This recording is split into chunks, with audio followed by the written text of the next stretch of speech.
কুল ইন্নামা আনা বাশারুম মিথলুকুম ইউহা ইলাইয়া আন্নামা ইলাহুকুম ইলাহুন ওয়াহিদ ফামান কানা ইয়ারজু লিকাআ রাব্বিহি ফালইয়ামাল আমালান সালিহাও ওয়া লা ইউশরিক বিইবাদাতি রাব্বিহি আহাদা। হে নবী, আপনি বলুন, আমি তোমাদের মতোই একজন মানুষ। সুবহানাল্লাহ। নবী কাদের মতো মানুষ? আমাদের মতোই মানুষ। কিন্তু তিনি কি মানুষ? অসাধারণ মানুষ। তিনি আমাদের মতন কি সাধারণ মানুষ? না, তিনি কি মানুষ? অসাধারণ মানুষ। আমরা ঠিক যেমন মাটির তৈরি, তিনিও মাটির তৈরি। আমরা যেমন বাবা মার সংস্পর্শে আমরা যেমন পৃথিবীতে এসেছি, তিনিও এসেছেন। তিনি তাই আল্লাহ পাক রব্বুল আলামিন বলছেন যে বলুন হে নবী, আমিও তোমাদের মতোই কি মানুষ, আমার প্রতি প্রত্যাদেশ হয়, অর্থাৎ ওহী আসে। তোমাদের ইলাহ একমাত্র ইলাহ। সুবহানাল্লাহ। তোমাদের ইলাহ কয়জন? একমাত্র ইলাহ। ওই ইলাহর সাথে তোমরা দেখা করতে পারবে, তোমরা সাক্ষাৎ করতে পারবে দুইটি কাজ করলে। সুবহানাল্লাহ বলি। কয়টি কাজ করলে? সুবহানাল্লাহ মুখ দিয়ে বের হচ্ছে না? বলি না সুবহানাল্লাহ। দুইটি কাজ করলে তোমরা আমি আল্লাহর সাথে দেখা করতে পারবে। আল্লাহু আকবার। সেই দুইটি কাজ কি? এক নম্বর হচ্ছে আমালান সালিহান। এক নম্বর কি? আমালান সালিহান, সৎ আমল। আমলের ভিতরে বদ আমলও আছে। তাহলে কি আমল করতে হবে? আমাদের সৎ আমল করতে হবে। যদি আমরা সৎ আমল করতে পারি তাহলে আমরা আল্লাহ রাব্বুল আলামিনকে দেখতে পাবো। সুবহানাল্লাহ। এবার দ্বিতীয় নম্বরে যেটা বললেন সেটা হলো ওয়ালা ইশরিক বিইবাদাতি রাব্বিহি আহাদা, যে তারা আল্লাহ পাক রব্বুল আলামিনকে দেখতে পাবে যারা পালনকর্তার ইবাদতে অন্য কাউকে শরীক করে না। সুবহানাল্লাহ। যারা পালনকর্তার ইবাদতে অন্য কাউকে শরীক না করে ইবাদত করে, কি ইবাদত, কি আমল? সলেহ, সৎ আমল করে, ওরাই আল্লাহ পাক রব্বুল আলামিনকে বিচারের কাঠগড়ার দিন জান্নাতে গিয়েও দেখতে পাবে। সুবহানাল্লাহ। বিচারের কাঠগড়ার দিন এবং জান্নাতে গিয়েও তারাই দেখতে পাবে যারা ঈমান এনেছে, ঈমানের সাথে কুফর সংমিশ্রিত করেনি এবং সলেহ সৎ আমল করেছে। ভাই, আমরা জান্নাতীদের অন্তর্ভুক্ত হতে চাই না ভাই?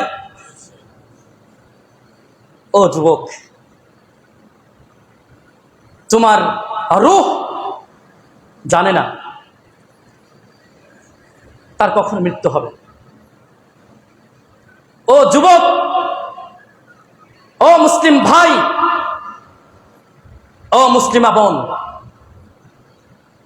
কেউ আমাদের রূহ পর্যন্ত জানে না। আমরা জানি না কখন আমাদের মৃত্যু হবে। এই বাড়ি থেকে বের হয়েছি, মসজিদে এসেছি, বাড়িতে যেতে পারবো কিনা এটা কেউ আমরা জানি না। অনেকে আছে বাড়ি থেকে বের হয়েছে, অনেক যুবক দেখে মোটরসাইকেল নিয়ে বাড়ি থেকে বের হচ্ছে, নামাজের সময় হয়ে গিয়েছে, নামাজ না পড়ে মোটরসাইকেল নিয়ে বের হয়েছে, ভুম ভুম করে রাস্তা দিয়ে জোরছে চালিয়ে চলে গেল। কিছুক্ষণ পরে সংবাদ আসলো ও মারা গিয়েছে, অ্যাক্সিডেন্ট করে ও মারা গিয়েছে। এরকম হয়। আমরা জানি না যে আমরা বের হচ্ছি আল্লাহর দিনকে রেখে, আল্লাহর ইবাদত বন্দিকে রেখে আমরা বের হয়ে চলে গেলাম একদিকে। আমি জানি না ওই রূহটা আমার বাড়ি পর্যন্ত আসবে কিনা। অনেক রূহ এরকম আছে, বাড়ি থেকে বের হয়েছে কাজের জন্যে, সে ঝিনাইদহ যাচ্ছে, ঢাকা যাচ্ছে, খুলনা যাচ্ছে, এক একজন এক এক জায়গায় যাচ্ছে। হঠাৎ করে সংবাদ আসলো অ্যাক্সিডেন্ট করেছে, ওখান থেকে হাসপাতাল, ওখান থেকে কবরস্থান, বাড়িতেও নিয়ে আসা হয় না। অনেকে আছে বাড়িতেও নিয়ে আসা হয়। তো তোমার সর্বপ্রথম এবং সর্বশেষ কথা মুসলমান, তোমার ঈমানটা ঠিক রাখো। ঈমানটা ঠিক রেখে একটু আমল করো। আল্লাহ বলেছেন আহসানু আমালা, উত্তম আমল করতে সেটা অল্প পরিমাণে হোক। আল্লাহর কাছে সবচেয়ে প্রিয় আমলের ভিতরে একটি আমল হলো প্রতিদিন যেটা করা হয় অল্প অল্প করে। সুবহানাল্লাহ। কি হবে? কি হবে ব্যবসা? যারা আমরা সালাত আদায় করি না, ঈমান নেই, কি হবে ওই ব্যবসা, কি হবে আমার সম্পদ, কি হবে আমার বিল্ডিং, কি হবে আমার গাড়ি? কাজে আসবে কোনো কাজে আসবে? সন্তান সন্ততিও কোনো কাজে আসবে না। কিন্তু আমরা একটা ভাবছি না, আমরা আমাদের মতোই চলছি, দুনিয়াটাকেই আমরা বেশি প্রাধান্য দিয়েছি। প্রিয় হাজরিন, আল্লাহ রাসূল সাল্লাল্লাহু আলাইহি ওয়াসাল্লাম বলছেন, আল্লাহর কাছে ওই যে পাখিটা সাগর থেকে ঠোঁট দিয়ে সাগর থেকে ওই পাখিটা ঠোঁট দিয়ে 1 ফোঁট পানি তুলেছে, ওই 1 ফোঁটা পানির সমতুল্য এই পৃথিবীর নয়। আর এই পৃথিবীর জন্য আমরা কি না কি করতেছি। মাত্র 20 বছরের জন্য, 25 বছরের জন্য দুনিয়াকে আমরা প্রাধান্য দিয়েছি।